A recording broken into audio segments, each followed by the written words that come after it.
Bir odam xotinini ozodaligidan, pokizaligidan kunduzi yulduz ko'radigan bo'lgan. Ayoli erini kiyimini har kuni almashtiradi. Ovqat suzadigan bo'lsa 7 marotaba yuvib, e'tibor pokiza, piyolalar, chinilar, yotadigan o'rinlar toza pokiza bo'lganlikdan inson qanchalik dili ravshanlashadi. Aql ziyraklashadi. Bir kuni o'zi maqtanib qopti. Ey, qadrimni bilmaysan-da xotin. Odamlar kecha zo'rg'a ko'radigan yulduzlarni kunduzi ko'rib turibman. Sen har qancha shundoq ering borligidan faxrlansang bo'ladi. Bu meni xizmatim. Sizga qilayotgan e'tiborim, hurmatim.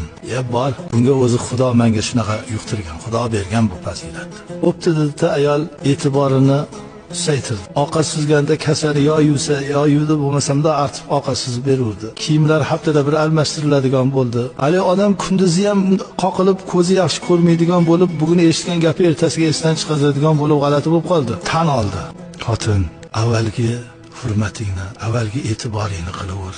Bu mendagi xislat, fazilat, baraka, u san tufayli ekan. Meni xatoyimni kechirgin. Men sizga qanchalik qilayotgan e'tiborimni Alloh bilsa, Alloh rozi bo'lsa, siz mendan rozi bo'lsangiz, men jannati bo'laman.